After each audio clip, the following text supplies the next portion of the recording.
नमस्कार। मैं हूं संजीव श्रीवास्तव। आप देख रहे हैं 4 PM मध्य प्रदेश। एक वीडियो फिर वायरल हो रहा है जिसमें पूर्व मुख्यमंत्री शिवराज सिंह चौहान कहते नजर आ रहे हैं, टाइगर अभी जिंदा है। यह वीडियो ताजा है या पुराना है, इसे लेकर थोड़ा सा संशय है। हालांकि एक दावा यह किया जा रहा है कि ये वीडियो ताजा है, नया है और सीहोर जिले की बुधनी विधानसभा क्षेत्र का है, जिसमें मामा अपने क्षेत्र की जनता को चुनाव जिताने पर धन्यवाद देने गए थे, ऐसा कहा जा रहा है। अभी पुष्टि नहीं हुई है पूरी तरीके से कि ये वीडियो नया है या कोई पुराना है, जैसा मैंने कहा। लेकिन मामा कह रहे हैं कि टाइगर अभी जिंदा है। वो मामा काफी समय से विचलित से हैं। जब से मुख्यमंत्री की कुर्सी उनके हाथों से निकल गई है, तब से कुछ बेचैनी, कुछ एक जो विचलित होने का जो सिलसिला है वो तेज सा नजर आ रहा है मामा के हाव भाव में, उनके बयानों में। मामा ने अभी जब मोहन यादव को मुख्यमंत्री चुन लिया गया था, उनकी शपथ हो गई थी, उसके अगले दिन जब एक विदाई प्रेस कॉन्फ्रेंस निवर्तमान मुख्यमंत्री के तौर पर उनकी हुई, तो उनसे पूछा गया था कि आप दिल्ली का रुख आपने क्यों नहीं किया। तो उन्होंने कहा था कि स्वयं के लिए कुछ मांगने से बेहतर मर जाना वे समझते हैं। और भी कई ऐसे उनके बयान आए, चाहे हम वो विधानसभा चुनाव के दरमियान देखें, बाद में देखें। मामा ने जब विधानसभा के चुनाव चल रहे थे और उनकी टिकट नहीं घोषित हो पा रही, तब भी कई ऐसे बयान दिए थे जिसकी अनुगूंज भोपाल से लेकर दिल्ली तक और दिल्ली से लेकर देश भर में हुई थी, जब मामा ने कहा था कि मामा कैसा काम कर रहा है मुख्यमंत्री के रूप में, मामा को फिर चुनाव लड़ना चाहिए कि नहीं लड़ना चाहिए, मामा चला जाएगा तो बहुत याद आएगा। और एक वो डिंडोरी का जो बयान था उनका, जिसको लेकर बड़ी प्रतिक्रियाएं हुई थी, बड़ी एक सुर्खियां बना था वो बयान, जब उन्होंने ये कह पूछ लिया था जनता से कि नरेंद्र मोदी को फिर प्रधानमंत्री होना चाहिए कि नहीं होना चाहिए, और साथ में ये भी कहा था कि जो हमारा साथ देगा हम उसका साथ देंगे, आदि आदि। तो मामा जब से विधानसभा चुनाव के नतीजे आए हैं, वे घूम रहे थे, वे छिंदवाड़ा पहुंच गए थे। उन्होंने कहा था अभी तो मेरा लक्ष्य मध्य प्रदेश में सभी 29 सीटें जीत कर प्रधानमंत्री नरेंद्र मोदी जी को 29 कमल के फूलों की माला अर्पित करना होगा। मामा ने लगातार कुछ ना कुछ ऐसे बयानबाजी की है जिसकी सुगबुगाहट प्रतिक्रिया है कि मामा आखिर ऐसा कर क्यों रहे हैं, क्या है मामा का। मामा को 16.5 साल का अवसर मुख्यमंत्री के तौर पर पार्टी ने दिया, अनेक पद दिए, लोकसभा का चुनाव कई बार लड़ाया, पहुंचे वे लोकसभा, उन्हें राष्ट्रीय जो पद हैं संगठन में वो दिए गए, वे संसदीय दल में सदस्य रहे और आदि आदि बहुत सारी चीजें। लेकिन अब मामा इतने विचलित क्यों हैं, बार बार सवाल यही उठ रहा है। चली गई कुर्सी, मिल जाएगा मौका।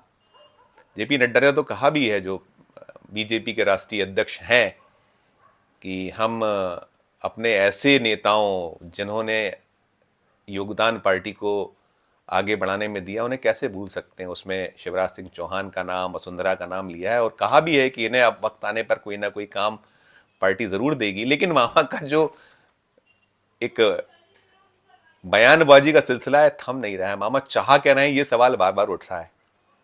प्रेक्षक पूछते हैं, सवाल हो रहे हैं कि क्या मामा कुछ बगावत के मूड में है, कुछ अब वे अपना पेशेंस खो रहे हैं, उनके पास में धैर्य जा रहा है, उनके जो उनकी पूंजी थी वो नहीं बच पा रहा है। तो बहुत सारे सवाल अब मामा को लेकर उठ रहे हैं। मामा का भविष्य क्या होगा, मामा का क्या मिलेगा मामा को।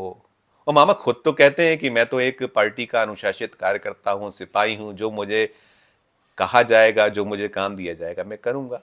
कुल मिलाकर मामा का भविष्य अभी तो अधर में ही है। भले ही नड्डा ने कहा है कि हम उनका पुनर्वास करेंगे और उनका कुछ ना कुछ काम उन्हें सौंपा जाएगा जो वो उनके कर सकने योग्य रह है वो सब दिया जाएगा। क्या होगा वो सामने आएगा। उधर तो मामा को लेकर चल रहा है सिलसिला कि मामा का क्या होगा। अब इधर जो कांग्रेस आला कमान ने मध्य प्रदेश में एक चेंज किया है, ऐसा चेंज जिसमें कमलनाथ को पीसीसी चीफ के पद से हटाया गया है और उस पर ताजपोशी पूर्व विधायक, पूर्व मंत्री जो कमलनाथ सरकार में थे, जीतू पटवारी, उनकी की गई है।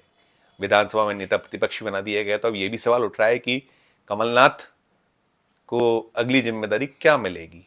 मध्य प्रदेश के राजनीतिक हलकों, प्रशासनिक गलियारों और आम जन में भी यही सवाल जैसे शिवराज को लेकर है कि मामा का क्या होगा, तो अब इधर जय जय कमलनाथ के नारे लगा करते थे पूरे चुनाव में, उनका क्या होने वाला है। कमलनाथ जी को कहाँ एडजस्ट करेगी पार्टी। लोकसभा का चुनाव सामने है तो उम्मीद तो यही है कि जो कमलनाथ का दीर्घ अनुभव है वो एक मैनेजर माने जाते हैं कि अच्छे मैनेजर हैं और जोड़ तोड़ में महारती हैं, वे महारत रखते हैं। उनके पास में बहुत नेताओं जो दीगर दलों के हैं उनसे उनके अपने संबंधों की भी बानगी दी जाती है। तो अब शिवराज के बाद कमलनाथ के भविष्य को लेकर भी अटकलबाजियां तेज हैं कि क्या वे फिर से लोकसभा का चुनाव छिंदवाड़ा से लड़ेंगे। नकुलनाथ का क्या होगा, उनके सुपुत्र जो कमलनाथ के विधानसभा चुनाव लड़ने जब मध्य प्रदेश का मुख्यमंत्री बने थे उसके बाद वे चुनाव लड़े थे छिंदवाड़ा से, तो वो एक सवाल है। इस बार भी बड़ी अटकलें थी कि शायद बिना चुनाव लड़े ही वे मुख्यमंत्री, अगर कांग्रेस जीतती तो होंगे और बाद में चुनाव लड़ा जाएगा, लेकिन ऐसा नहीं हुआ। छिंदवाड़ा से चुनाव लड़े और जीते भी है। अब चाहे वो और भी ऐसे नेता हैं, कई सारे नेता हैं, ये तो दो नेता हैं, दूसरे बीजेपी में भी जो केंद्र के मंत्री पद से हटाए गए प्रहलाद पटेल को लेकर सवाल है कि उनका क्या होगा। क्या वे मोहन यादव की कैबिनेट में रहना पसंद करेंगे। यही सवाल कैलाश विजयवर्गीय को लेकर हो रहा है कि क्या वे मोहन यादव सरकार में मंत्री बनना पसंद करेंगे। यही सवाल राकेश सिंह को लेकर है जो बीजेपी के प्रदेश अध्यक्ष रहे हैं और जबलपुर से सांसद थे। लंबी फहरिस्त है, दोनों दलों में है। मामा का तो है ही, मामा के भविष्य के साथ बीजेपी के अन्य नेताओं और कमलनाथ। देखिए क्या होता है क्या नहीं होता है, ये भी सब आने वाले 2-4-5 दिन में सामने आएगा। मोहन यादव कैबिनेट का विस्तार प्रस्तावित है, उसको लेकर मशक्कत कवायद चल रही है। तो क्या कुछ इन बड़े नेताओं का होगा। मुझे नहीं लगता कि ये बड़े नेता मोहन यादव सरकार में शामिल होना पसंद करें, लेकिन मोदी और अमित शाह का युग है, वहां से निर्देश हो गए तो फिर क्या करेंगे नेता, कोई मना तो कर नहीं सकता है। याद करिए जब टिकटों की घोषणा हुई थी और कैलाश विजयवर्गीय का नाम आया तो उन्होंने कहा था मैं तो चुनाव लड़ना ही नहीं चाहता था, मेरी तो मंशा थी कि 3 सभाएं हेलीकॉप्टर से करूं, कुछ कारों से करूं, 6-7-8 सभाएं करूं और फिर निकल लूं और अब हाथ जोड़ने और इसका तो वक्त है नहीं। लेकिन जब आदेश हुआ आलाकमान का तो सब कुछ करना पड़ा। राजनीति इसी का नाम है, राजनीति इसे ही कहा जाता है कि जो दिखता है वो होता नहीं है, जो कहा जाता है उससे इतर हो जाता है। और इसके बहुत सारे उदाहरण है, मोदी और शाह युग में तो हैं। उधर अब कांग्रेस में और क्या मूव होंगे। राहुल प्रियंका गांधी का जो युग है इस वक्त, वो क्या कुछ गुल खिलाएगा, कांग्रेस में भी सामने आएगा और मोदी शाह युग में तो सब कुछ है सामने आ ही रहा है। देखते रहिए आगे और क्या क्या चौंकाने वाले परिणाम दोनों दलों की ओर से कम मध्य प्रदेश को लेकर आते हैं। बाकी तो देश में जो कुछ हो रहा है वो हो ही रहा है, आप देख ही रहे। आज के इस वीडियो में इतना ही। हम फिर किसी नए वीडियो के साथ आपके समक्ष उपस्थित होंगे। हमारा मध्य प्रदेश का चैनल ये नया है, इसे लाइक कीजिए, इसे सब्सक्राइब कीजिए, हमारे इस चैनल को ज्वाइन भी कीजिए। इस जो हमारा वीडियो है इसको अधिक से अधिक लोगों तक शेयर कीजिए।